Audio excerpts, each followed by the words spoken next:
திமுக அரசாங்கத்தில் இத்தனை சிறுபான்மைக்கு நாங்கள் முஸ்லீம்களுக்கு பாதுகாப்பு, கிறிஸ்தவர்களுக்கு எத்தனை அமைச்சர்கள் நீங்கள் கொடுத்துருக்கீங்க? ஏன் உங்களுக்கு வந்து ஒரு கேஎன்ஏருக்கு கொடுக்க தெரியுது, துரைமுருகனுக்கு தெரியுது, துரைமுருகன் பையனுக்கு கொடுக்க தெரியுது, வைகோவுக்கு கொடுத்தீங்க, வைகோ பையனுக்கு கொடுக்குறீங்க. எல்லாரும் உங்களுடைய வாரிசு ஒரு இஸ்லாமியர் கொடுங்களேன் எங்க நீங்கள்.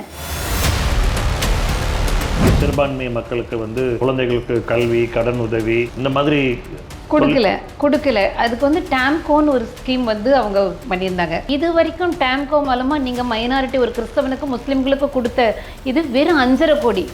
ஆனால் நம்ம பாரத பிரதமர் மோடி அவர்கள் PM விகாஸ் ஸ்கீம் மூலமாக ஒரு 2 வருஷத்தில் கொடுத்தது 3450 கோடி.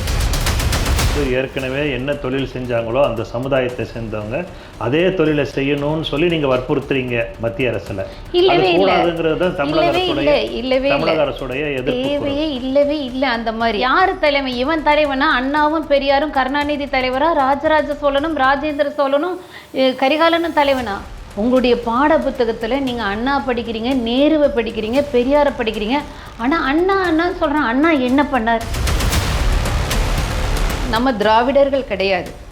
தெலுங்கர்கள், மலையாளர்கள், கன்னடங்கள் எல்லாத்தையும் சேர்த்து குப்பை தான் வந்து திராவிடங்கிறது. நான் வந்து தமிழனாக இருக்கும்போது உலகத்தின் முதல் மொழிக்கு நம்ம சொந்தக்காரங்களாக இருக்கும்போது நான் தமிழ் மாடல் ஆட்சி தான் எனக்கு வேணும். நான் திராவிடத்தில் என்னை வந்து நான் ஒரு பன்னிக்கூட்டம்னு சொல்லி என்னை சேர்க்காதீங்க. நம்ம சொந்த தமிழ் இனத்தை கொன்று குவித்த ஒரு இனம் திமுக இனம். அவன் விளம்பரம் பண்ணால் போட்டுருவாங்களா? அவன் எல்லா செவர்லேயும் விளம்பரம் பண்ணுறாங்க, எல்லா பேப்பர்லேயும் விளம்பரம். உங்களுக்கு அறிவு வேண்டாம்? டிஎம்கே கட்சியை பொறுத்தவரையில் உண்மையாலுமே அவர்கள் வந்து களத்தில் இறங்கி வேலை செய்கிறதுங்கிறது அவங்களுக்கு இனியாக செய்யலை. நல்லா செய்கிறாங்க, அதை நம்ம ஒத்துக்கிட்டு தான் அவங்களுக்கு எதிர்கட்சியாக இருந்த போதும். என்றாலுமே அவர்களுக்கு வந்து இதுக்கு மேலே வாய்ப்பு இல்லை. பாரதிய ஜனதா கட்சியின் தேசிய பொதுக்குழு உறுப்பினரும் முன்னாள் தமிழக சிறுபான்மை பிரிவின் மாநில தலைவியுமான திருமதி டெய்சி அவர்கள் நம்மிடம் இருக்கிறார். வணக்கம். வணக்கங்க. எப்படி இருக்கீங்க? நல்லா இருக்கேன். அரசியல் பயணங்கள் எப்படி இருக்கு? நல்லா போயிட்டுருக்கு, இறைவனர்லால. நீங்கள் சிறுபான்மையினருக்காக இந்த தமிழக அரசு வந்து நிறைய செஞ்சுருக்கு அப்படின்னு சொல்கிறாங்க. நீங்கள் ஒரு சிறுபான்மை பிரிவை சேர்ந்தவர். இந்த அரசாங்கம், தமிழக அரசாங்கம் உங்களுக்கு என்ன பண்ணியிருக்கு? திருப்திகரமாக இருக்கா? இல்லை மத்திய அரசாங்கம் வந்து உங்களுக்கு பண்ணியிருக்கா? நிறைய வாயில் செஞ்சுருக்காங்க. நிஜத்தில் வந்து ஆஸ் பர் டாக்குமெண்டேஷனாக எதுவுமே ஒன்றும் பண்ணலை. தமிழ்நாடு திமுக அரசாங்கம் சொல்கிறேன். செஞ்சுருக்கேங்கிறது நாடகங்கள் நிறைய செஞ்சுருக்காங்க. அதாவது இப்போ நான் சொல்கிறத வந்து கிறிஸ்தவ மக்களும் இஸ்லாமிய மக்களும் கட்டாயம் புரிஞ்சுக்கணும். அதாவது நாங்கள் சிறுபான்மையின் பாதுகாவலைன்னா என்ன பண்ணியிருக்கிறாங்க? நம்ம இப்படி கொத்தாக நம்மளோட ஓட்டு போடுறோம். திமுகனா முஸ்லீமில் வந்து ஜமாத்தில் எல்லாத்துலேயும் சொல்லி ஒட்டுமொத்தமாக நம்ம திமுக போடுறோமே, நமக்கு என்ன திரும்ப பண்ணியிருக்காங்க? ஏதாவது நம்மளுடைய முன்னேற்றத்துக்கு, நம்ம குடும்ப முன்னேற்றத்துக்கு, பெண்கள் முன்னேற்றத்துக்கு, அந்த மாதிரினா பெரிய ஜீரோ தான். அதாவது இதுவே பாஜக அரசாங்கத்தை பொறுத்தவரை இஸ்லாமியர்களும் கிறிஸ்தவர்களும் வந்து சிறுபான்மைக்கு விரோதங்கிறாங்க.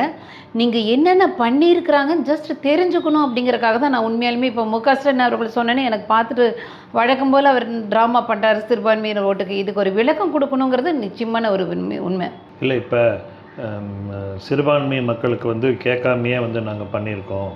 இப்போ வந்து நீங்கள் எடுத்துக்கிட்டிங்கன்னு சொன்னால் இப்போ நாங்கள் தான் பாதுகாவலராகவே இருக்கோம். முழுக்க தமிழகத்தில் சிறுபான்மையினர் நல்ல விதமாக அவங்க வாழ்கிறதுக்கும் அவங்களுக்கு கல்வி மற்றும் முன்னேற்றங்களுக்கு அதிகம் பண்ணியிருக்கோம் அப்படின்னு சொல்லி தமிழக அரசாங்கம் சொல்லுது. அதாவது இப்போ திமுக அரசாங்கம் பொறுத்தவரையில் முஸ்லீம் மக்கள் வந்து ஒரு மாயையில் இருக்காங்க. ஏதோ எங்களுக்கு பண்ணுவாங்க, பாதுகாவலும் செய்வாங்க, நம்மளும் வந்து கண்ணை மூடிட்டு போய் ஓட்டு போட்டுட்ருக்கோம். ஆனால் வந்து உங்களுடைய ஒற்றுமைக்கு, நம்மளுடைய வளர்ச்சிக்கு, சிறுபான்மையின வளர்ச்சிக்கு என்ன பண்ணாங்கன்னா, ஒரு சின்ன கேள்வி கேட்குறேன். திமுக அரசாங்கத்தில் இத்தனை சிறுபான்மைக்கு நாங்கள் முஸ்லீம்களுக்கு பாதுகாப்பு, கிறிஸ்தவர்களுக்கு எத்தனை அமைச்சர்கள் நீங்கள் கொடுத்துருக்கீங்க? உங்களுடைய திமுக அதில் வந்து நீங்கள் வந்து பொன்முருகன், துரைமுருகன், பொன்முடி, KN நேரு வரிசையாக இருக்கிறாங்க. செந்தில் பாலாஜி, அன்பில் எல்லாம் இருக்காங்க. இத்தனை அமைச்சர்கள் இருக்கும்போது சிறுபான்மையர்களுக்காக ஒரு அமைச்சகத்தை கொடுத்துருக்கீங்களா? இதுவே பிஜேபியில் வந்து போன பருவத்தில் MP சீட்டு கேரளாவில் அப்துல் சலாம் அவர் கொடுத்துருந்தார். இங்கே நம்ம கிறிஸ்தவர்களை வந்து பால் கனகராஜ் அவர்களுக்கு கொடுத்துருந்தாங்க. அவங்க இருந்தாங்க, தோற்று போனாங்கங்கிறது. ஆனால் வந்து ஒரு மோடியின் அரசாங்கம் கொடுத்துருந்தது சிறுபான்மையினருக்கு. ஏன் இப்போ ஜான் பிர்லா வந்து போன பருவத்தில் வந்து சிறுபான்மையினர் அமைச்சர் வந்து அவர்களை அத்தனை வசதி பண்ணி கொடுத்தாங்க. இவங்கெல்லாம் அவர் மினிஸ்டராக இருந்தவர். ஸோ எப்பயுமே வந்து சிறுபான்மையினருக்கு அப்படிங்கிறது தகுந்த ஒதுக்கீடு பண்ணி அவர்களுக்கு கொடுக்க வேண்டிய விஷயத்த கொடுத்துட்ருக்குறாங்க. இவ்வளோ சிறுபான்மையினருக்கு பாதுகாப்பு நான் என்ன சொல்கிறேன்னா, தமிழ்நாட்டில் ஒட்டுமொத்த முஸ்லீம்கள் வந்து ஓட்டுகளை கொண்டு வந்து கொடுக்குறோம். ஏன் உங்களுக்கு வந்து ஒரு கேஎன்ஏருக்கு கொடுக்க தெரியுது, துரைமுருகனுக்கு தெரியுது, துரைமுருகன் பையனுக்கு கொடுக்க தெரியுது, வைகோவுக்கு கொடுத்தீங்க, வைகோ பையனுக்கு கொடுக்குறீங்க. எல்லாரும் உங்களுடைய வாரிசாக ஒரு இஸ்லாமியர் கொடுங்களேன். எங்கே நீங்கள் ஒரு கிறிஸ்தவனுக்கு நீங்கள் வந்து ஒரு சீட்டு கொடுத்து ஒரு மினிஸ்டர் ஆக்குங்களேன். வாயில் வந்து சும்மா வந்து அவர்களுடைய ஓட்டு இது வந்து ஒரு ஆட்டு மந்தை மாதிரி வந்து இஸ்லாமியர்களும் கிறிஸ்தவர்களும் நம்பிட்டு இருக்காங்களோ இல்லையா. இந்த ஒரு சீட்டு, அதாவது நீங்கள் மினிஸ்டர் அமைச்சரவையில் இடம்ங்கிறது வேற, திட்டங்கள்னு பார்த்தீங்கன்னா நீங்கள் முழுக்க முழுக்க அவர்கள் வந்து சாப்பிட்றது அவங்களுடைய சொந்த குடும்பம், மினிஸ்டரோட பசங்க தான் கொடுக்குறாங்களோ இல்லையா. ஒரு இஸ்லாமியனுக்கோ ஒரு கிறிஸ்தவனுக்கோ ஒரு திட்டங்கள் அப்படிங்கிறது திமுகவில். இதை நான் வந்து முழுக்க முழுக்க ஆதாரத்தோட ஸ்டாட்டிஸ்டிக்ஸ்லாம் சொல்ல முடியும். ஒரு சின்ன விஷயம், நம்மளுடைய பாரத பிரதமர் மோடி அவர்கள் வந்து கிறிஸ்தவ முஸ்லீம்களுக்காக ஒரு திட்டம், ஏகப்பட்ட திட்டங்கள். நான் வந்து அதில் வந்து ஜஸ்ட் ஒரு 5% சொல்கிறேன். பிஎம் விகாஸ் ஸ்கீம் அப்படின்னு ஒரு நிமிஷம். இப்போ நீங்கள் வந்து கிறிஸ்தவ மக்கள் ஜெருசலம் போகிறதுக்கு தமிழக அரசாங்கம் வந்து உதவி பண்ணுது. அதே மாதிரி இஸ்லாமிய மக்களுக்கு வந்து அதிக நிதி கொடுத்து உதவி பண்ணியிருக்காங்க அவங்களுடைய புனித பயணத்துக்காக. இப்படி வந்து உங்களுடைய ஜெருசலம் பண்ணுறதுக்கு என்ன பண்ணுறாங்க அவங்க, அதாவது என்ன பண்ணுறாங்க நீங்கள் சொல்கிறீங்க? இல்லை, உங்களோட பயணத்துக்கு அவங்க வந்து நிதி உதவி அரசாங்கம் கொடுக்குது இல்லை, கொடுக்குறாங்க, லோன் செலவு கொடுக்குறாங்க. ஓகே, உங்களுக்கு வந்து சிறுபான்மை மக்களுக்கு வந்து அந்த குழந்தைகளுக்கு கல்வி, கடன் உதவி இந்த மாதிரி கொடுக்கல. அதுக்கு வந்து டேம்கோன்னு ஒரு ஸ்கீம் வந்து அவங்க பண்ணியிருந்தாங்க. அதாவது டிஎம்கே கவர்மெண்ட் வந்து Tamil Nadu minorities economical development corporation லிமிட்டட்னு சொல்லி டேம்கோன்னு ஒரு ஸ்கீம் பண்ணியிருந்தாங்க. வெறும் வழக்கம் போல் சுவர் விளம்பரங்களா, நியூஸ் பேப்பரில் ஃபஸ்ட் பக்கம் விளம்பரங்களா, வாயில் வடை சுரதா தான் அந்த ஸ்கீம் இருக்கும் இல்லையா. இது வரைக்கும் டேம்கோ மூலமாக நீங்கள் மைனாரிட்டி ஒரு கிறிஸ்தவனுக்கு முஸ்லீம்களுக்கு கொடுத்த இது வெறும் 5.5 கோடி. ஆனால் நம்ம பாரத பிரதமர் மோடி அவர்கள் பிஎம் விகாஸ் ஸ்கீம் மூலமாக ஒரு 2 வருஷத்தில் கொடுத்தது 3450 கோடி பிஎம் விகாஸ் ஸ்கீம் மூலமாக. அது என்ன ஸ்கீம்னா, இப்போ நீங்கள் ஒரு முஸ்லீமாக இருக்கீங்க, ஒரு கிறிஸ்தவர்களாக இருக்கீங்க, உங்கள் இதில் வந்து கைவினை கலைஞர்கள், பழைய அப்பாவோட தொழிலை செய்கிறவங்க, இல்லை நீங்களாம் ஒரு சிற்பம் செதுக்கிறவர், நெசவாளர், ஒரு தச்சு வேலை செய்கிறவங்க, மண்பானை பண்ணுறவங்க, கூடை முனிகிறவங்க, இந்த மாதிரி கைவினை கலைஞர்கள் ஒன்றா நீங்கள் இதை கற்றுக்கணுமா, அதை கோர்ஸ் படிக்கணுமா, அதுக்கு நாங்கள் லோன் எடுத்துக்கோங்க. இல்லை, அதுதான் வந்து இப்போ வந்து ஏற்கனவே என்ன தொழில் செஞ்சாங்களோ அந்த சமுதாயத்தை சேர்ந்தவங்க அதே தொழிலை செய்யணும்னு சொல்லி நீங்கள் வற்புறுத்துறீங்க மத்திய அரசில். இல்லவே இல்லை, தமிழக அரசுடைய தேவையே இல்லவே இல்லை அந்த மாதிரி. அதாவது இப்போ நீங்கள் ஒரு விஷயம், நீங்கள் ஒரு டாக்டராக இருக்கீங்க, ஒன்றுமே இல்லை, நீங்கள் ஒரு கட்டிடம் கட்டுறவங்க இருக்கீங்க, உங்கள் பையன் வந்து நீங்கள் ஒரு பெரிய அதில் வந்து நல்ல டெவலப் ஆன ஒரு கட்டிட நிபுணர், நல்ல என்ன வீடுனாலும் நீங்கள் ஒரு பெருசாக படிக்கலன்னு வச்சுக்கோங்க, ஆனால் வந்து ஒரு அனுபவத்தில் நீங்கள் வந்து 4-5 வீடு கேட்குறப்பெல்லாம் வீடு வந்து கட்டி கொடுக்குற ஒரு கட்டிட கலைஞர்.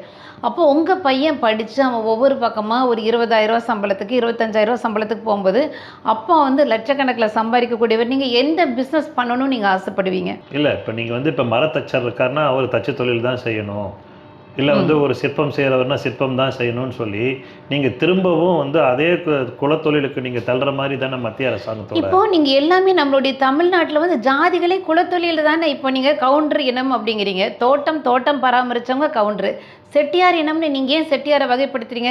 நீங்கள் முழுக்க மளிகை வணிகங்கள் செய்தவங்க செட்டியாருங்கிறீங்க, நாடாரு பனை தொழில் செய்தவங்க நாடாரு. ஏன் இப்போ நான் வந்து என்னுடைய தொழிலை செய்யலாதெல்லாம் வெளியே வந்துருங்க, நான் கவுண்டன் இல்லை, நான் தேவர் இல்லை, நான் செட்டியார் இல்லை, நான் வாணிபம் பண்ணுறவங்களாம் நம்ம செட்டியார்னு வரையறுத்தோம்.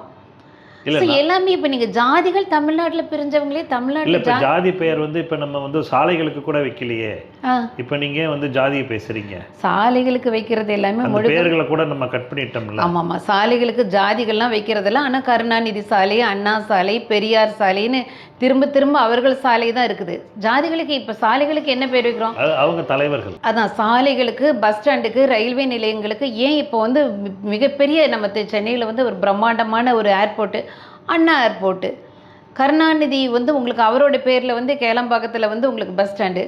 இங்கே வந்து தமிழ்நாட்டில் வந்து தலைவர்களை வந்து நீங்கள் ஜாதிகளுக்குள்ளே அடக்கக்கூடாது. நீங்கள் ஜாதி பேர் வைக்கலன்னா யார் தலைவன்? இவன் தலைவனா? அண்ணாவும் பெரியாரும் கருணாநிதி தலைவரா? ராஜராஜ சோழனும் ராஜேந்திர சோழனும் கரிகாலனும் தலைவனா? பாரதி தலைவனா இல்லை அண்ணா தலைவர்? அண்ணா பெரியார் என்ன செஞ்சாங்க? நம்ம தமிழ்நாட்டு மக்கள் வந்து ஒரு எப்படி சொல்கிறது, ஒரு பிரெயின் வாஷ் பண்ணப்பட்டிருக்கீங்க. உங்களுடைய பாட புத்தகத்தில் நீங்கள் அண்ணா படிக்கிறீங்க, நேருவை படிக்கிறீங்க, பெரியாரை படிக்கிறீங்க. ஆனால் அண்ணா அண்ணான்னு சொல்கிறேன். அண்ணா என்ன பண்ணார்? ஒன்றுமே பண்ணலை. தமிழை வளர்த்தான்னு இவங்க பொய் சொல்கிறாங்க. எத்தனை இலக்கியங்கள், எத்தனை இதிகாசங்கள் எடுத்தார். அவர் தமிழை வளர்த்தாரா? என்னுடைய திருவள்ளுவனும் என்னுடைய பாரதியும் தமிழை வளர்த்தானா? ஏன் நிஜமான தலைவர்களை மறைக்கிறீங்க? காமராஜரை வந்து இன்னைக்கு இழிவுபடுத்துகிறாங்க இவங்க டிஎம்கே கட்சியில். 7 அணைகளை கட்டியிருக்கிறாரு.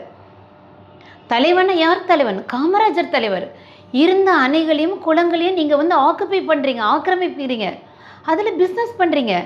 ஸோ இது வந்து முழுக்க முழுக்க வந்து தமிழக மக்கள் வந்து ஒரு பிரெயின் வாஷில் இருக்கிறாங்க. நிஜமான தலைவர்கள் நம்மளுடைய ராஜராஜ சோழன், ராஜேந்திர சோழன், கரிகாலன், பாரதி, திருவள்ளுவர் எல்லாத்தையும் மறைச்சிட்டு இவங்க ஒரு 3 பேர், ஒன்றும் தமிழினத்தை அழித்தவர்கள் 3 பேரை வந்து இவர்கள் வந்து கொண்டாடுறாங்க. நம்மளுடைய தமிழகத்தின் வீதிகளுக்கும் தெருகளுக்கும் விமான நிலையங்களுக்கும் பஸ் ஸ்டாண்டுகளுக்கும் அவங்களுடைய பெயரை வைக்கிறாங்க. நம்மளுடைய மக்கள் வந்து ரொம்ப நாள் தூங்கிக்கிட்டே இருக்க மாட்டாங்க. தமிழ் மக்கள் உண்மையாக தூங்குறாங்கிறது நிஜம். ஆனால் ரொம்ப நாள் இந்த தூக்கம் நீடிக்காது. இல்லை, நீங்கள் வந்து ஒரு பாரதிய ஜனதா கட்சியை சேர்ந்தவர்கிற கண்ணோட்டத்தோடலே இந்த அரசாங்கத்தின் மேலே குற்றச்சாட்டை வைக்கிறீங்களா? இல்லை, உங்களுக்கு அதெல்லாம் விட்டுருங்க. நான் பிஜேபியே கிடையாது, விட்டுருங்க. ஆனால் இப்போ டிஎம்கே கவர்மெண்ட் சிறுபான்மைக்கு என்ன செஞ்சார் அப்படிங்கிறது மட்டும் தான் இன்றைக்கி பேச்சு. நம்ம வந்து ட்ராக் மாதிரி எங்கேயும் போக வேண்டாம். நீங்கள் சிறுபான்மையினருக்கு பாதுகாவலாக இஸ்லாமிய சகோதரர்களுக்கும் கிறிஸ்தவர்களுக்கும் என்ன பண்ணீங்கன்னா வெறும் வாயில தான் செஞ்சுருக்கீங்க. நீங்கள் வந்து இஸ்ரேலுக்கும் ஜெருசலேமுக்கும் ஹஜ்ஜுக்கும் நீங்கள் அனுப்புறீங்கன்னா லோன் கொடுக்குறீங்க. அந்த லோன் அமௌண்ட் இவ்வளோ தூரம் சாங்ஷன் ஆகிருக்கு. ஆனால் பாரத பிரதமர் மோடி அவர்கள் வந்து வெறும் ஒரு பிஎம் விகாஸ் ஸ்கீம் மூலமாக மிகுந்த சக்ஸஸான ஸ்கீமுங்க. அது மூலமாக மட்டுமே 3800 கோடி லோன் கொடுத்துருக்காங்க. அந்த தொகை எங்க? வெறும் 5.5 கோடி லோன் டேம்கோ மூலமாக டிஎம்கே வந்து வெளிப்பட்டு வெறும் 5.5 கோடி. ஏங்க, ஒரு ரோடு சீரமைப்புக்கிற சென்னை மட்டுமே 4000 கோடி வாங்கிட்டு வாயில் போட்டிருக்காங்க. அப்போ இவ்வளோ பெரிய இஸ்லாமியர்களுக்கும் கிறிஸ்தவர்களுக்கும் 5.5 கோடி ரூபாய். எங்க 3800 கோடி கொடுத்த பாரத பிரதமருங்க. அது ஒரு ஸ்கீம் நான் சொல்கிறது. அது போக உங்களுக்கு நை சவேரா அந்த ஸ்கீம் இருக்குது, நை உடான் ஸ்கீம் இருக்குது. அந்த ஸ்கீமில் வந்து உங்களுக்கு பிள்ளைங்க, நம்மளுடைய இஸ்லாமிய பிள்ளைங்கள், கிறிஸ்டிய பிள்ளைங்க படிக்கிறீங்க, யூபிஎஸ்சி எக்ஸாம் பாஸ் பண்ணுறீங்க, எஸ்எஸ்சி எக்ஸாம் பாஸ் பண்ணுறீங்க. இந்த மாதிரி நீங்கள் வந்து அரசு பணிகளுக்கு போகும்போது நீங்கள் எழுதுறதுக்கு கோச்சிங் கிளாஸ்க்கு வந்து உங்களுக்கு நைசவேரா அந்த லோன். எல்லா முஸ்லீம் பிள்ளைகளும் எல்லா கிறிஸ்தவ பிள்ளைகளும் அது மூலமாக நீங்கள் வந்து அரசு பணிக்கு விண்ணப்பிக்கிறதுக்கு கோச்சிங் கிளாஸ் படிக்கலாம். சரி, கோச்சிங் கிளாஸில் நீங்கள் பாஸ் பண்ணிட்டீங்க, நை உடான் ஸ்கீம். நீங்கள் வந்து யூபிஎஸ்சி பாஸ் பண்ணிட்டீங்களா, உங்களுக்கு 1 லட்ச ரூபாய் லோன் கொடுக்குறாரு பிரதமர் மோடி ஐயா, இஸ்லாமியர்களுக்கும் கிறிஸ்தவர்களுக்கும். அப்புறம் இந்த சிக்கு, பார்சி, புத்தா அவங்களுக்கெல்லாம் கொடுக்குறாங்க. அதுக்கடுத்தது பாஸ் பண்ணி உங்களுக்கு 50,000 ரூபாய் கொடுக்குறாங்க. இது எல்லாமே கொடுத்து 19,000 கோடி, 1 கோடி 2 கோடி 100 கோடி 200 கோடி இல்லை, 19,000 கோடி வந்து உங்களுக்கு நெய்சவரா மூலமாக கொடுத்துருக்குறாங்க. அப்போ நீங்கள் எங்க ஒரு 100 கோடி 200 கோடி இவ்வளோ பெரிய நல்ல திட்டங்கள் வந்து கொண்டு வந்திருக்காரு. ஒரு சின்ன விஷயம், நான் கூகுளில் மக்களுக்கு தெரியுமா? நான் கூகுளில் வந்து சர்ச் பண்ணுறேன். டிஎம்கே கவர்மெண்ட் வந்து நம்ம இஸ்லாமியர்களுக்கு என்னத்தை வந்து இஸ்லாமியர்களுக்கு கிறிஸ்தவர்களுக்கு என்னத்தை கொடுத்துருக்காங்கன்னா டேம்கோ மூலமாக 5.5 கோடி வந்திருக்கு. அப்புறம் வந்து மத்திய அரசாங்கத்தின் மூலமாக நாங்கள் வந்து சேர்த்து இத்தனை 100கணக்கான கோடிகள் வந்து நாங்கள் வந்து கொடுத்துருக்கோன்னா மத்திய அரசாங்கம் கொடுத்ததை நீ ஏன் உன்னோட பேஜில் நீங்கள் பண்ணுறீங்க? கூகுளில் சர்ச் பண்ணி நீங்கள் சொல்லியிருக்கீங்களா என்னென்னு? ஒரு பாஜக அரசு இவ்வளோ பண்ணியிருக்குன்னு நீங்கள் ஒரு பாஜகவுடைய நிர்வாகியா நிறைய தமிழக மக்களுக்கு சொல்லி விழிப்புணர்வு நிறையா வந்து நான் மட்டுமில்லை, எங்களுடைய பாஜகவில் மைனாரிட்டி மோர்ச்சாவில் இருக்கக்கூடிய நிறைய பேர் பேசுகிறாங்க.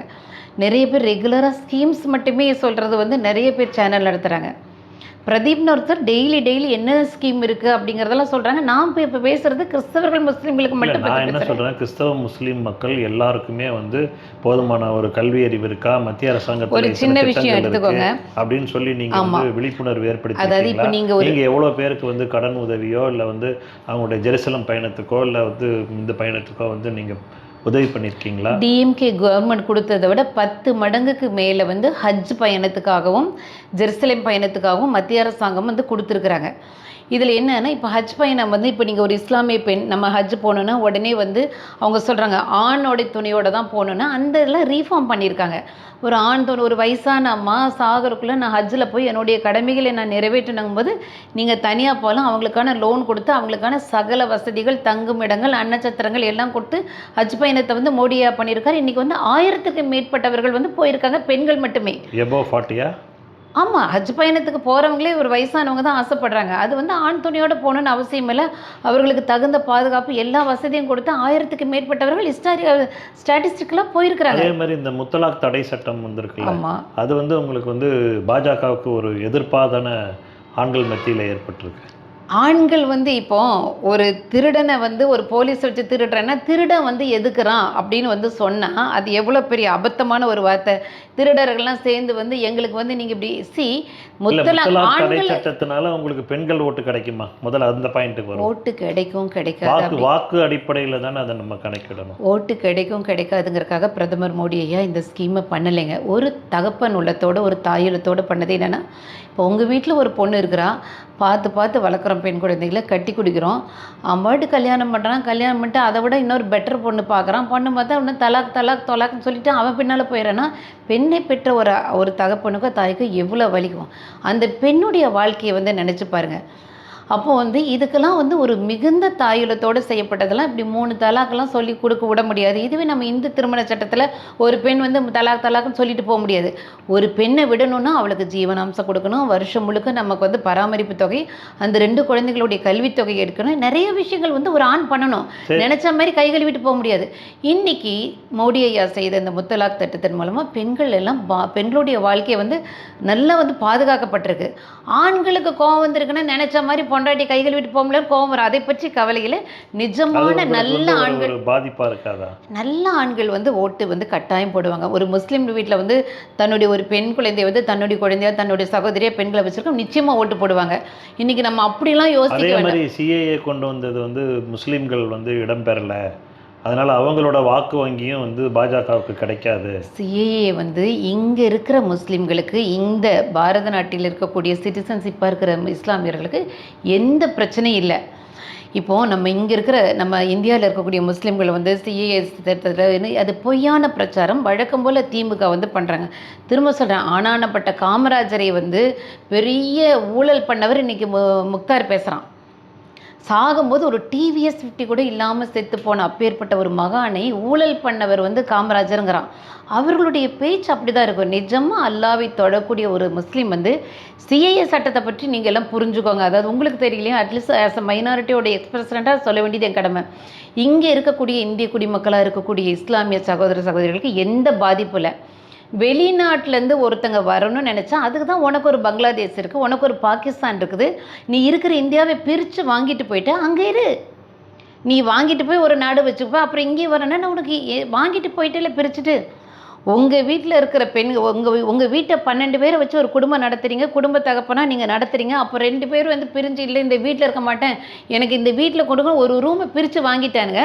வாங்கிட்டு வீட்டை வந்து நீங்கள் அவ்வளோ கஷ்டப்பட்டு கொடுக்குற வீட்டை பிரித்து கொடுத்துட்டீங்க. கொடுத்த பின்னால் அவள் திரும்பவும் இங்கே வரணும், இங்கேயும் எனக்கு இடம் வேணும்னா சிஏஏ சட்டம் இதுதான் சிம்பிள். இங்கே இருக்கக்கூடிய இஸ்லாமியர்களுக்கும் கிறிஸ்தவர்களுக்கும் எந்த பாதிப்பும் கிடையாது. ஆனால் இதே ஒரு இஸ்லாமியர்கள் நீங்கள் புரிஞ்சுக்கணும்.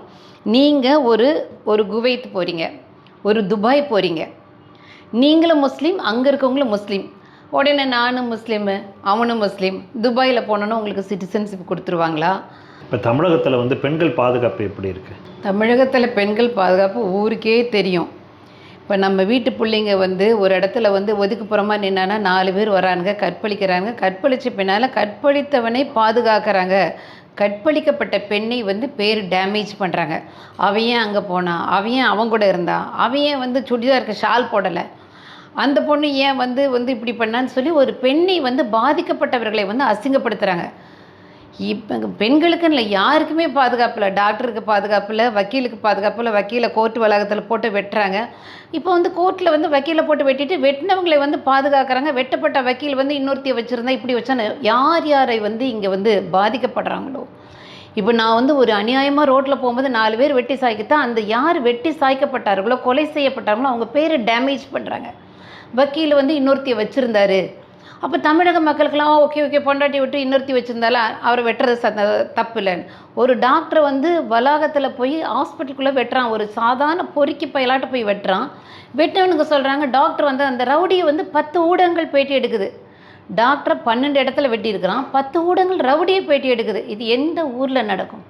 உங்களை ஒருத்தன் வந்து ரத்தம் சொட்ட சொட்ட வெட்டி சரிச்சிட்டு வெட்டினவனை போய் மைக்கை பிடித்து பேட்டி எடுக்கிறது எவ்வளோ அபத்தமான கலாச்சாரம். அதில் இந்த ரவுடி பேட்டி கொடுக்குறான், எங்கள் அம்மா சீரியஸாக இருந்தாங்கன்னா அந்த அம்மா காமிக்கிறாங்க. டாக்டர் வந்து கீமோதெரப்பி வந்து கம்மியாக கொடுத்தாரு அப்படின்னு சொல்லி, அப்போ கீமோதெரப்பி எத்தனை கொடுக்கணும்னு சொல்கிறது ஒரு ரவுடி தான் சொல்லுவானா?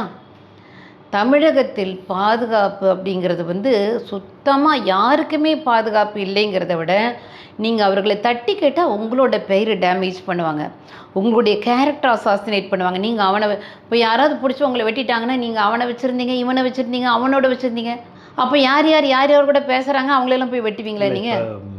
நீங்கள் வந்து இந்த தமிழக அரசு மேலே எந்த குற்றச்சாட்டும் எந்த கொம்பனாலும் சொல்ல முடியாது அப்படின்னு சொல்லியிருக்காங்க. ஸோ இங்கே வந்து பெண்களுக்கு வந்து பாதுகாப்பு இருக்குது, போதை நடமாட்டம் இல்லை அப்படிங்கிறது அவங்களுடைய தரப்பு வாதம். இந்த திராவிட மாடல் தமிழுடைய மாடல் இல்லை, இது தமிழ் மாடல் இல்லை. இந்த திராவிட மாடலில் வந்து எந்த கொம்பனும் குறை சொல்ல முடியாத ஒரு ஆட்சி தான். ஏன்னா டாஸ்மாகுடைய விற்பனை, சாராய விற்பனை வந்து 4 மடங்கு மேலே ஜாஸ்தியாச்சு. எந்த கொம்பனும் குறை சொல்ல முடியாது. பெண்கள் எங்கே போனாலும் கேங் ரேப் பண்ணுறது, அந்த கூட்டு போன பையனை அடித்து கொண்டுட்டு அந்த பெண்ணை கற்பழிப்பாங்க. எந்த கொம்பனும் குறை சொல்ல முடியாது. எல்லா இடத்துலையும் வந்து இந்துக்களின் ஆலயங்கள் வந்து சரமாரியாக வந்து சிலைகள் திருடப்படுது, ஆலயங்கள் நொறுக்கப்படுறது. எந்த கொம்பனும் குறை சொல்ல முடியாது. இதெல்லாம் பேசுகிறக்கு ஒன்றும் கிடையாது நான் சொல்கிறேன். சரி, இப்போ நீங்கள் சிறுபான்மையினருடைய வாக்குகள் ஏற்கனவே பாரதிய ஜனதா கட்சிக்கு கிடைக்காது, அது திராவிட கட்சிகளுக்கான ஒரு ஓட் பேங்க். இதில் நடிகர் விஜயோடைய கட்சிக்கு வந்து இவங்களுடைய ஆதரவு திரும்பிடுச்சின்னு சொல்கிறாங்களே, அதனால் வந்து இது உங்களுக்கு இன்னும் பின்னடைவாக தானே இருக்கும். எப்படி பார்க்குறீங்க? விஜய்க்கு வந்து ஒரு கணிசமான வாக்கு இருக்குது அப்படிங்கிறது வந்து உண்மையான விஷயந்தான், அது இல்லைன்னு சொல்லலை. அவர் ஒரு வாக்கை பிரித்தெடுப்பார் அப்படிங்கிறதும் உண்மைதான். அதில் பாஜகவுக்கு எந்த விதமான ஒரு பின்னடைவும் வராது, அது மட்டும் தான் சொல்லணும். பின்னடைவு வராது, வரவே வராது. நீங்கள் வந்து வரக்கூடிய ஒரு தேர்தலை பாருங்கள், அந்த எந்த பின்னடையும் வராது. ஆனால் தமிழ்நாட்டு மக்கள் வந்து இது திராவிட மாடல் ஆட்சி அப்படின்னு சொன்னால், இந்த கொலை, கொள்ளை, போதை, கற்பழிப்பு, மிரட்டல், நிலங்களை பிடுங்குது, ஆலயங்களை, இந்திய ஆலயங்களை வந்து இடிக்கிறதுன்னு, இது ஒரு திராவிட மாடல் ஆட்சி, கேடுகட்ட ஆட்சி, தமிழ் மாடல் ஆட்சி உங்களுக்கு வரணும். நம்ம திராவிடர்கள் கிடையாது. தெலுங்கர்கள், மலையாளர்கள், கன்னடங்கள் எல்லாத்தையும் சேர்த்து குப்பை தான் வந்து திராவிடங்கிறது. நான் வந்து தமிழனாக இருக்கும்போது, உலகத்தின் முதல் மொழிக்கு நம்ம சொந்தக்காரங்களாக இருக்கும்போது, நான் தமிழ் மாடல் ஆட்சி தான் எனக்கு வேணும். நான் திராவிடத்தில் என்னை வந்து நான் ஒரு பன்னிக்கூட்டம்னு சொல்லி என்னை சேர்க்காதீங்க. நான் சிங்கம், தமிழனுங்கிறது ஒரு பெரிய அடையாளம். அதையே நான் போய் திராவிட மாடல் ஆட்சி அப்படி தான் இருக்கும். கொலை கற்பழிப்பு. தமிழ் மாடல் ஆட்சி எப்படி இருக்குன்னா, காமராஜர் 7 அணைகளை கட்டினார், அது தமிழனுடைய மாடல் ஆட்சி. எல்லா அணையும், ஒரு அணை கூட கட்டலை. இவர்கள் இத்தனை வருஷம் ஆண்டிருக்காங்க, ஒரு சிங்கிள் அணையை கட்டலை. இதுதான் திராவிட மாடல் ஆட்சி. சரி, தமிழகத்தில் பாரதிய ஜனதா கட்சி கால் ஊன்ற முடியாதுங்கிறத தொடர்ந்து சொல்லிக்கிட்டே வராங்க. இந்த வரக்கூடிய 2026 சட்டமன்ற தேர்தலில் உங்களுடைய அணிக்கு வெற்றி வாய்ப்பு எப்படி இருக்கும்? நிச்சயமாக ரொம்ப பிரகாசமாக இருக்குது. இதில் திரும்ப சொன்ன விஜய் அவர்களுடைய என்ட்ரி அப்படிங்கிறது ஒரு தமிழகத்தில் ஒரு மாற்றங்களை ஏற்படுத்தும் அப்படிங்கிறது உண்மை. பட் வந்து அது வந்து ஒரு கணிசமான ஓட்டுகளை பிரிக்கும் அப்படிங்கிறது. அதிமுக கூட்டணி, என்டிஏ கூட்டணியோட ஆட்சி வந்து எங்களுடைய அந்த கூட்டணி ரொம்ப ஸ்ட்ராங்காக இருக்குது. ஸோ திராவிட மாடலின் அவலங்களை வந்து தமிழ்நாட்டு மக்கள், குறிப்பாக இளைஞர்கள்லாம் நிறைய தெரிஞ்சுட்டு வராங்க. இப்போ நான் வந்து ஒரு பிஜேபி கட்சியை சேர்ந்தவளாக இருந்தால் கூட, தாவேகா கட்சி, விஜய் கட்சி ஒரு மாநாடு நடத்தும் போது ஒருத்தர் வந்து ஒரு கட்சி ஆரம்பிக்கலாம், அவருக்கு எந்த விதமான அவருக்கான உரிமை இருக்குது. அந்த இடத்துல நீங்கள் வந்து கத்தியோட போகிறது, அவர்களை கூட்டத்தில் வந்து இடித்து தள்ளுவது, அவ்வளோ பெரிய கூட்டத்தில் வந்து ஆம்புலன்ஸை வேணும்னே விட்டு வந்து அவர்களை வந்து டிஸ்டர்ப் பண்ணுறது, 42 உயிர்களை காவு வாங்கி நீங்கள் அரசியல் பண்ணுறது, இது வந்து உண்மையாலுமே எங்களுக்கு வந்து பாஜக கட்சிக்குள்ளே சொன்னது என்னென்னா, உண்மையாலுமே யாருமே வந்து விஜய் அவர்களை வந்து பேசியோ அவர்களை வந்து விமர்சனம் பண்ணி பேச வேணாம், இவங்க பண்ணது தப்பு. விஜய் மேலே நமக்கு தனிப்பட்ட முறையில் வந்து என்ன கமெண்ட்டுங்கிறது வேறு. ஆனால் அவர்களை வந்து விஜய் அவர்களை எந்த இடத்துலையும் வந்து விமர்சனம் பண்ணக்கூடாது. இவர்கள் திமுக காரங்க பண்ணது நாங்கள் ஒற்றுமையை ஒத்துக்கவே முடியாது. எங்களுடைய கட்சியில் நடக்கக்கூடிய எல்லா விதமான பொதுக்குழு, செயற்குழு மீட்டிங்கில் வந்து பிஜேபி, டிஎம்கே கட்சியிலேருந்து ரொம்ப கேவலமாக பேசுகிறாங்க. லியோனி அவர்கள், முக்தார்லாம் கீழ்த்தரமான பேச்செல்லாம் பேசி அந்த மாதிரிலாம் ஒரு பேசுனாங்க. இப்போ ஊடக ஒரு மீட்டிங்கில் கேட்டாங்க, அவ்வளோ கேவலமாக பேசுகிறாங்க, நம்மளும் அவங்கள பேசலாமா? பெரிய பெரிய மனிதர்கள் எல்லாம் அவன் இவன் கெட்ட வார்த்தை சொல்கிறது, ரொம்ப அசிங்கமாக பேசுகிறான், அந்த மாதிரிலாம் கேட்டப்போ உடனே எங்கள் கட்சியின் மீட்டிங்கில் சொன்னது, நீங்கள் ஸ்டாலின் அவர்களை சொல்லும்போது மாண்புமிகு முதலமைச்சர் ஸ்டாலின் சொல்லுங்கள். நீங்கள் ஒரு யார் அவங்க சொன்னாலுமே வந்து எம்பி அவர்கள், கனிமொழி எம்பி அவர்கள் இப்படி தான் சொல்லணும். இவங்க சொல்கிறாங்க அவன் இவன் சொல்கிறது, சொட்டைங்கிறது மொட்டைங்கிறது அதெல்லாம் பேசவே கூடாது. இது ரொம்ப ஒரு இதாக இருக்கக்கூடிய ஒரு கட்சிங்க. அதில் எனக்கு ரொம்ப பெருமை உண்மையாக. நான் ஒரு பாஜகவின் கட்சியின் உறுப்பினருங்கிற முறையில் அதில் வந்து இவர்கள் நிறைய பேர் வந்து டேமேஜ் பண்ணாங்க. காமராஜர் ஐயா வந்து அவ்வளோ கடைசியில் ஒரு சின்ன ஒரு சைக்கிள் கூட இல்லாமல் செத்து போனவர், வந்து ஊழல் வாங்கினவர், சோலைக்குள் வாழும் சோசியலிச பிதா அப்படின்னு முரசொலியில் வந்து அவரை பண்ணது. விஜயகாந்த் அவர்கள் வந்து நல்ல மக்கள் செல்வாக்கு வரும்போது அவருடைய இருந்த ஆண்டாள் அழகர் கல்யாண மண்டபத்தை ஒடிச்சு அவரை மென்டலாக்கி சாக விட்டது. இன்றைக்கி இப்போ பாருங்கள், லாஸ்ட் டைம் மோடி ஐயா வந்து பேசினார் மதுராந்தகத்தில் மீட்டிங் நடந்தப்போ. ஒரு கும்பலுங்க, முழுக்க முழுக்க டிஎம்கே கும்பல். அவர் பேசும்போது முழுக்க எந்திரிச்சு நின்று ஃபுல்லாக மறைச்சிட்டு முழுக்க முழுக்க அவர்களுடைய ஆட்கள் வந்துங்க கத்துன்னு கத்தி எந்திரிச்சு பின்னால் இருக்க லட்சக்கணக்கான திமுக காரவங்க. நீங்க எப்படி நீங்க நான் சொல்றேன், துண்டு போட்டிருந்தாங்களா? நான் சொல்றேன் துண்டு தோல்ல இருந்ததா, வேஷ்டி கட்டி இருந்தாங்களா? நீங்க எப்படி அப்படி ஒரு குற்றச்சாட்டை நீங்க? துண்டெல்லாம் தோல்ல போடல, பிளாங்கா இருந்தாங்க. எந்த கட்சியின் அடையாளம் இல்லை. ஏன்னா பொதுமக்கள் நுழையக்கூடிய இடத்துல வந்து முன்னால் வந்து அந்த இதெல்லாம் உடைச்சி பேரிகார்டெலாம் தாண்டி ஒரு பெரிய கூட்டம் வந்து உட்கார்ந்துருந்தது. இதுவே நீங்கள் வந்து முன்னால் வந்து பாஜக காரங்க ஆக்கிரமித்து ரொம்ப அமைதியாக இருந்தாங்க. அந்த கதையும் அதை பிரதமர் மோடி ஒரு நிமிஷம் பேச முடியல, அவ்வளோ டிஸ்டர்பன்ஸ் அவருக்கு. அதாவது ஒரு பிரதமரை நீங்கள் எவ்வளோ அசிங்கப்படுத்துகிறீங்க. ஏன் அவரை வந்து கோபேக் மோடி கோபேக் மோடி, நீங்கள் வந்து எத்தனை ஆலயங்களாக பார்க்குறாங்க. எவ்வளோ பெரிய சிவபக்தர் அவர். நம்மளுடைய இந்து ஆலயங்களை வந்து வந்து ஒரு நம்மளுடைய இந்து ஆலயங்களை உடைச்சு திரும்பவும் வந்து அந்த ஆலயத்தை நிர்ணயிக்கக்கூடிய அவ்வளோ பெரிய ஒரு இறை பக்தன் அவர். அவர் எத்தனை ஏழை எளியவர்களுக்கு செய்கிறாங்க. அதெல்லாம் காமராஜர் ஐயாவை பொய் பிரச்சாரம் பண்ண மாதிரியே மோடி ஐயா பிரச்சாரம் பண்ணி அவர் ஒரு தவறான பிம்பமாக சித்தரிக்கிறாங்க. ஆனால் தமிழ்நாட்டு மக்களுக்கு அவர் எத்தனை உலக அரங்கில் இன்றைக்கி ஐக்கிய நாடுகள் சபையில் அதிகமான பிரதமர்கள் வந்து எங்களுக்கு பிடிச்ச பிரதமர் அப்படின்னு மோடி ஐயா செலக்ட் பண்ணியிருக்காங்க. இந்திய வரலாற்றிலேயே ஒரு இந்திய பிரதமரை ஐக்கிய நாடுகளில் எல்லா பிரதமரும் செலக்ட் பண்ணி இது முதல் முறை. அப்பேற்பட்ட உலக அரங்களை இந்தியாவை கொண்டு வந்திருக்காங்க. நீங்கள் ஃபாரினில் இருக்கக்கூடிய நீங்கள் இந்தியர்களாக இருந்தால் முதல்ல நம்மளுடைய இந்தியாவுக்கு இருந்த மரியாதை, நான் ஒரு இந்தியன் அப்படின்னு சொல்லும்போது உலக நாடுகளில் வந்து மற்ற நாடுகளில் நமக்கு என்ன மரியாதை இருந்தது, இன்றைக்கி நீங்கள் ஒரு இந்தியன் சொன்னால் என்ன மரியாதை இருக்குது? ஸோ இது ஏங்க நாங்கள் கல்ஃப் கண்ட்ரிலாம் வேலை செய்கிறவங்க இந்தியன் தமிழன்னா நாயாக நடத்துனாங்க. இன்றைக்கெலாம் அவ்வளோ இது போட்டிருக்காங்க, டேர்ம்ஸ் அண்ட் கண்டிஷன் போட்டிருக்காரு மோடி ஐயா. என் நாட்டு மக்கள், அவன் எந்த நாட்டில், அவன் இஸ்லாமியனாக இருக்கட்டும், கிறிஸ்டினாக இருக்கட்டும், தமிழனாக இருக்கட்டும், யாரா, என் நாட்டு மக்கள் உன் நாட்டுக்கு வேலை வராங்களா, நீ என்ன வேலைன்னு கூப்பிட்டியோ அந்த வேலை கொடு. ஒரு வேலையை கூப்பிட்றது அப்புறம் ஒட்டகம் மேய்க்க விடுறது, சாணி மேய்க்க விடுறது, இதெல்லாம் பண்ணாத. அவனை இப்படி தான் நடத்தணும், இப்படி தங்குமிடம் கொடுக்கணும், அவனுக்கு இந்த மாதிரி இதெல்லாம் கொடுமைகள் நடக்கக்கூடாது. அவன் வந்து வேலைக்கு போனால் அவன் திரும்ப ஒரு தாய்நாட்டுக்கு வரணும்னா இந்த மரியாதையோடு அவனை அத்தனை டேர்ம்ஸ் அண்ட் கண்டிஷன் போட்டு ஒரு இந்திய குடிமகனை, தமிழ் குடிமகனை அனுப்பி வச்சிருக்காரு. எவ்வளோ தாயுள்ளத்தோடு செய்கிறவர் இவர். வந்து நீங்கள்லாம் பேசுகிறீங்க, நீங்கள் இருக்கிற காலத்தில் நம்ம தமிழன் மேலே எனக்கு ஒரு கோபம் என்னென்னங்க, நம்ம சொந்த தமிழ் இனத்தை கொன்று குவித்த ஒரு இனம் திமுக இனம். இத்தனை லட்சம் தமிழர்களை கொன்று நம்மளுடைய இராணுவத்து மூலமாகவே போய் அவங்களை இத்தனை பண்ண கேவலமான ஒரு தமிழ் இனம் இத்தனை திமுக காரங்க. நீங்கள் அவங்களுக்கு போய் நம்ம இனத்தை கொன்று குவித்தவனுக்கு அவன் விளம்பரம் பண்ணால் போட்டுருவாங்களா? அவன் எல்லா செவர்லேயும் விளம்பரம் பண்ணுறாங்க, எல்லா பேப்பர்லேயும் விளம்பரம். உங்களுக்கு அறிவு வேண்டாம்? இப்போ பிரதமர் மோடியுடைய வருகை வந்து உங்களுக்கு சட்டமன்ற தேர்தலுக்கு வெற்றி வாய்ப்புக்கு பெரிய அளவில் உதவுமா? இல்லை திமுகவில் வந்து இப்போ வந்து மகளிருக்கு வந்து கட்டணமில்லா பேருந்து, மாதம் 1000 ரூபாய், இப்படி பல வகையில் வந்து அவங்க பண்ணி இப்போ வீடு வீடாக போய் பிரச்சாரம் பண்ணி கிட்டத்தட்ட ஒரு 2.5 கோடி உறுப்பினர்களை வந்து சேர்த்து வச்சுருக்காங்க. அது பலமாக இருக்குமா? பிரதமருடைய வருகை வந்து உங்கள் கட்சிக்கு பலகமாக இருக்குமா? டிஎம்கே கட்சியை பொறுத்தவரையில் உண்மையாலுமே அவர்கள் வந்து களத்தில் இறங்கி வேலை செய்கிறதுங்கிறது அவங்களுக்கு இனியாக செய்யலை. இப்போ நீங்கள் டிஎம்கேயில் ஒரு நகர அலுவலராக இருந்து நகர தலைவராக இருக்கீங்க, சேர்மனாக இருக்கீங்கன்னா உங்களுக்கு வந்து டிஎம்கே கட்சி நீ எவனாலும் மிரட்டிக்கோ பிரிச்சுக்கோ சம்பாதிச்சுக்கோ, ஆனால் இந்த வேலை நல்லா செய்கிறாங்க, அதை நம்ம ஒத்துக்கிட்டு தான் ஆகணும் எதிர்கட்சியாக அந்த போதும். என்றாலுமே அவர்களுக்கு வந்து இதுக்கு மேலே வாய்ப்பு இல்லை. அது வரக்கூடிய தேர்தலில் வந்து பார்ப்பீங்க. ஏன்னா அந்தளவுக்கு வந்து நிறைய விஷயங்கள் நடக்குது. இனி போக போக அதை நம்ம வந்து கவனிப்போம். நம்ம இப்போவுமே பெருசாக வந்து சூழறிச்சிட்டு இது பண்ணலை.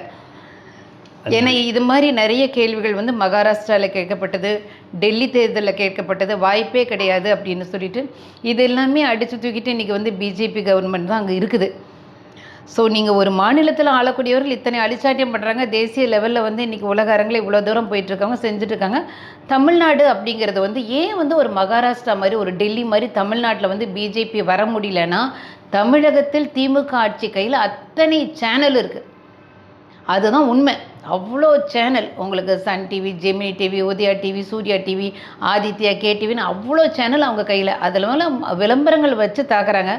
எல்லா நியூஸ் பேப்பர், எல்லா ப்ரைவேட் யூடியூப் சேனல்லையும் வந்து பெய்டாக பண்ணுறாங்க. ஸோ விளம்பரங்களுக்கு மயங்குறவங்க தமிழ்நாட்டு மக்கள் இல்லை. நீங்கள் ஓட்டு போகிறதுக்கு முன்னால் என் சாமி கோயிலை இடித்தவன் இதை நினச்சிட்டு அந்த நீங்கள் ஓட்டு போட்டிங்கன்னா, இதுக்கு மேலே நம்ம டிஎம்கே கவர்மெண்ட்டுக்கு நம்ம ஓட்டு போட்டோன்னா உண்மையாலுமே நமக்கு இறைவனுடைய அருள் அப்படிங்கிறது டோட்டலாக விட்டு போயிடும். அதுக்கு தான் நான் அப்படி கழுதியாக கத்துறது. ஒவ்வொரு ஆலயங்களாக இடிக்கிறாங்க. எத்தனை குளங்களை ஆக்குப்பை பண்ணியிருக்கீங்க, எத்தனை வந்து நீராதாரங்களை ஆக்குப்பை பண்ணியிருக்கீங்க. உங்களுக்கு சாமி இத்தனை சின்ன சின்ன கோவிலாக போய் இடிக்கிறாங்க. மீனாட்சி அம்மன் கோயிலுங்க, நான் எங்கள் அம்மா இருக்கிற ஊர், அந்த ஊருக்கு போனால் கோயிலுக்குள்ளே போனால் ஃபோனெல்லாம் எடுத்துகிட்டு போகக்கூடாதுன்னு பிடுங்கி வச்சுறாங்க. நம்ம ஏதோ பெரிய என்னடா இந்த கோவிலில் எந்த நிர்வாகம் உள்ள, ஒரு திருப்பதியில் என்ன மேனேஜ்மெண்ட் இருக்குது, ஒரு சபரிமலையில் என்ன மேனேஜ்மெண்ட் இருக்குது, அட்மினிஸ்ட்ரேஷன் நிர்வாகம் எப்படி இருக்குது, குப்பை மாதிரி இருக்குது மதுரை மீனாட்சி அம்மன் கோயிலின் நிர்வாகம். ஆனால் அதில் வந்து ஃபோனை பிடிங்கி வச்சோன்னா ஏதோ பெரிய பவித்திரமாக வந்து ஃபோனை பிடிங்கி வைக்கிறாங்கன்னா, உள்ளே போனால் ஒரிஜினல் தூண்கள் இருக்கிற இடத்துலலாம் எல்லா துணியும் நிறைய தூண்களை பிடிங்கிட்டு டூப்ளிகேட்டாக நம்மளுடைய நார்மலான தூண்கள் வச்சுருக்காங்க. எனக்கு புரியல, ஒரு கல் கோயிலுக்கு கல் தூண் தான் தாங்க முடியும், அத்தனை தூண்கள் எடுக்கப்பட்டிருக்கு. தூணை தான் எடுத்துட்டாங்கன்னா தரைகளில் அந்த அவ்வளோ அருமையான தரைகள்லாம் பெயர்த்துக்கப்பட்டு நார்மலான தரைகள் போடப்பட்டிருக்குது. ஒரு வீடியோ எடுத்து போடலான்னா நம்ம கையில் உண்மையாலுமே ஃபோன் இல்லை. ஸோ இறைவனுடைய எதையுமே விட்டு வைக்கல. மரகதலிங்க சிலை 15 கோடிக்கு மேலே தூக்கிட்டாங்க. முருகருடைய நவபாஷான சிலை, நம்மளுடைய பழனி முருகன் நிஜமான நவபாஷானம் நம்ம போகர் செய்து வைத்தது. அது இன்றைக்கி வந்து நானோ நீங்களோ எத்தனை கோடி கொடுத்தாலும் அப்படி ஒன்று செய்ய முடியாது. நவபாஷான சிலை, அதன் மேலமாக நம்ம பால் அபிஷேகம், சந்தன அபிஷேகம்லாம். நீங்கள் இந்து கோயிலுக்கெல்லாம் போவீங்களா? நான் ஒரு கிறிஸ்தவ பெண், அதனால தான் உங்களுக்கு கேட்குறேன். எனக்கு இந்து தர்மம் ரொம்ப பிடிக்கும். நான் அதனால் கோவில்கள் பார்த்துருக்குறேன். இப்போ நீங்கள் சொல்லக்கூடிய குற்றச்சாட்டுகள் நீங்களாக பார்த்து நேரடியாக பார்த்த குற்றச்சாட்டுகள். ஆமாம். ஏன் பழனி கோயிலில் வந்து அந்த நவபாஷான சிலையை வந்து செஞ்சது நம்ம ஊர் சச்சனோ சிற்பியோ கிடையாது, சித்தர் போகர் செய்தது. அந்த பழைய முருகர் சிலையில் வந்து நீங்கள் சந்தன அபிஷேகம், பால் அபிஷேகம், எந்த அபிஷேகமோ அதன் மூலமாக வர்றது வந்து நம்ம சாப்பிடும்போது உடம்புல இருக்க எல்லா வியாதியும் போயிடும். அது மூலமாக தழுவி வரக்கூடிய அபிஷேகத்தை நம்ம சாப்பிட்றது. அந்த நவபாஷான சிலையை விற்றுட்டாங்களே, திருடிட்டாங்களே. இன்றைக்கி வந்து வேற ஒரு சிலை தான் அந்த இடத்துல வச்சுருக்காங்க. ஐயோ, எல்லாத்தையுமே காசாக பணமாக பார்க்குறது. ஆற்றுல இருக்க மண்ணு காசு. தூத்துக்குடியே இன்றைக்கி தூத்துக்குடி தென் தமிழகம்லாம் பெயர்த்து எடுத்து எல்லாம் கேரளாவுக்கு, ஆந்திராவுக்கு, தெலுங்குக்கு. ஏன்னா இது திராவிட மாடல் ஆட்சி. அப்படி தான் இருக்கும். என்றைக்கு தமிழனுடைய ஆட்சி வரும்போது தான் பழைய ராஜராஜ சோழனுடைய ஆட்சி, புருஷோத்தமனுடைய ஆட்சி, கரிகாலனுடைய ஆட்சி இங்கே வரும், கட்டாயம் வரும். நன்றி. நன்றி.